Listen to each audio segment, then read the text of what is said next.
In the previous fragment, you've learned that competitive capacity may be tuned through the 6 actions: understanding the market, detecting the success factors of the competitors, understanding your own strengths, revealing clients' needs, and formulating offers on the basis of your sustainable competitive advantage.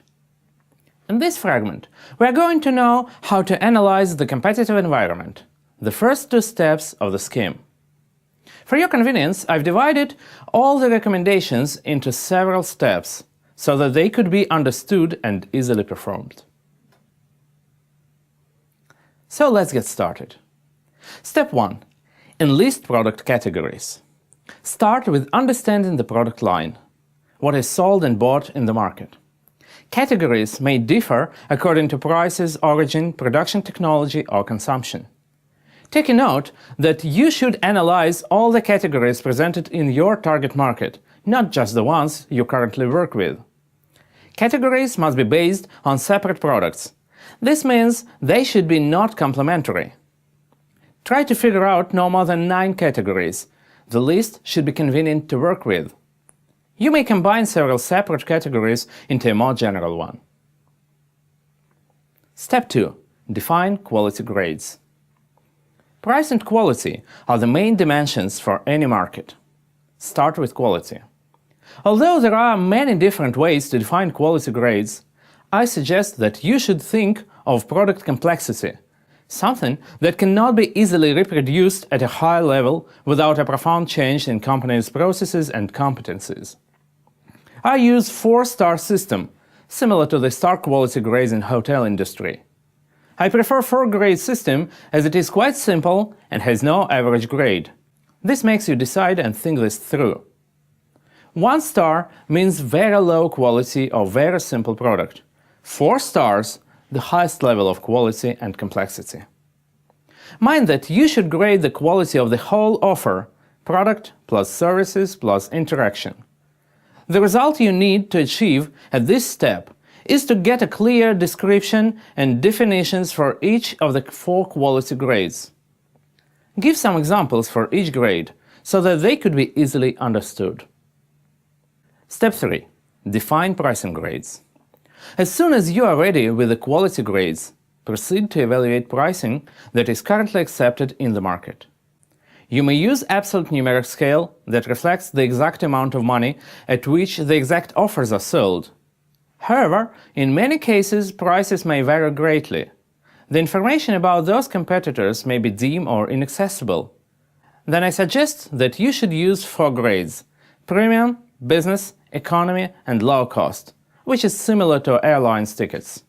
Start with defining the pricing range for economy class. That is usually the most widespread category. Everything that is cheaper goes to low-cost offers.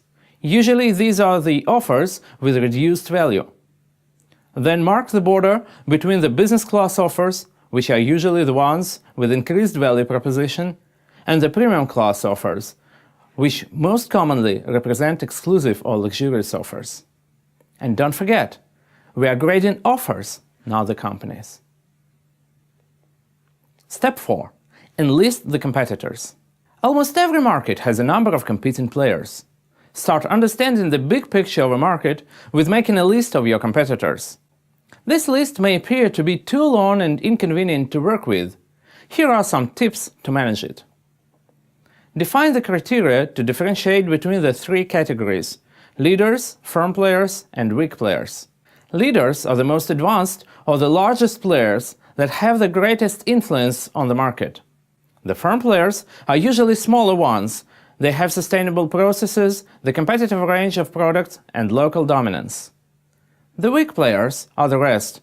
They typically have very limited product range, reduced quality, and insignificant production capacity. Then focus on the target region. Although there may be many competitors outside the region, you should take into account only those who operate or are going to operate in your market. And list all the leaders namely. Similar players may be grouped. Step 5. Define evaluation criteria. In order to compare different offers, you need to define the evaluation criteria that comprise all the 3 major aspects: product, services, and interaction. These criteria should cover all the present product categories as well as the target ones. These criteria should represent competitive advantages or the reasons for a client to reject an offer. The examples for the product aspects are quality, functions, interface, package, color, weight, and so on. The examples of the services aspect: engineering, design, delivery, training, etc. The examples of the interaction aspect are payment terms and conditions, consultancy, shop assistance, little time of waiting, and the like. Set from 1 to 4 criteria for each aspect, then choose the most important ones so that you ultimately have 9 or less in total. Step 6. Write out current competitive advantages. Analyze the competitors in the list. Write out their most distinctive competitive advantages, no more than 3 for each player. Then mark the unique ones. Let me remind you that we need to evaluate the offers as the whole unity of products, services, and interaction. This lets you understand the current big picture, why clients buy from this or that competitor. Step 7. Write out competitors' weak sides. As we've discussed in the previous module, each player's position has both strong and weak sides. At this step, concentrate on the drawbacks of the offers, whichever aspect they represent, product, services, or interaction. Stand on the position of a client. Again, write out no more than 3 offers for each market player and highlight the most important one. If a player has 2 different offers, then make 2 separate lines in your list.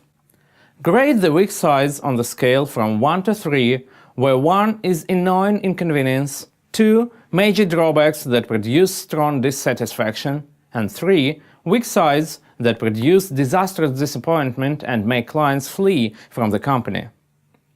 As soon as you are through, you have the big picture of your potential targets. Step 8. Analyze the key success factors. At this step, you need to analyze how strong your competitors are. Try to find out whether their advantages are based on a firm ground or not, whether their weak sides are accidental or not. This step requires lots of inside information. Make a list of presuppositions for each competitor and then think how this can be checked or tested. Thoroughly analyze public information. Try to talk with the competitor's employees and clients. Address to the competitors as a pretended potential client. There are usually a lot of indirect information that may be gathered, systematized, and analyzed. Write out no more than 3 success factors. Here you need to evaluate companies, their processes, systems, and resources, but not the offers. Something that makes the advantages of the companies sustainably strong. Grade the success factors on the scale from 1 to 3, where 1 is just a little bit better than the average level for the market or industry. 2, significantly higher level, and 3, the company has a unique success factor. Step 9. Make cards. Now, as you have so much information, you need to organize it. That is why I advise you to make cards. Write out the name of a competitor. Mark the category of the company A, B, or C with a color. Make the product range with the numbers that represent the positions in the product category list. Mark the price and the quality levels by paints in circles and stars at the bottom line. Write out competitive advantages, success factors, and weak sides. Make a separate card for each separate competitor. Make 2 or more cards for a competitor if it has 2 different offers. Step 10. Arrange cards. When the cards are ready, you need to arrange them at a map. Use price and quality as the dimensions. As far as you have 4 grades of price and 4 grades of quality, this results in 16 possible quadrants. Put cards onto the map. Keep the disposition within each quadrant. Put more expensive offers higher and those with better quality righter. You may group similar companies into a batch. Step 9. Analyze the map. Outline the strategic groups or clusters in the map. Describe similarities and the differences of the companies within a group. Try to understand the rules of the game within each cluster. Analyze their disposition. Usually, mature markets have a clear spread of the companies close to the central diagonal line from the lower left to upper right corner. Emerging markets, vice versa, have significant dispersion of the companies from the central diagonal. The majority of offers below this line means intense price competition, along with weak value proposition. Beat them with an increased value proposition. Companies in the upper left corner tend to be somehow isolated from the market.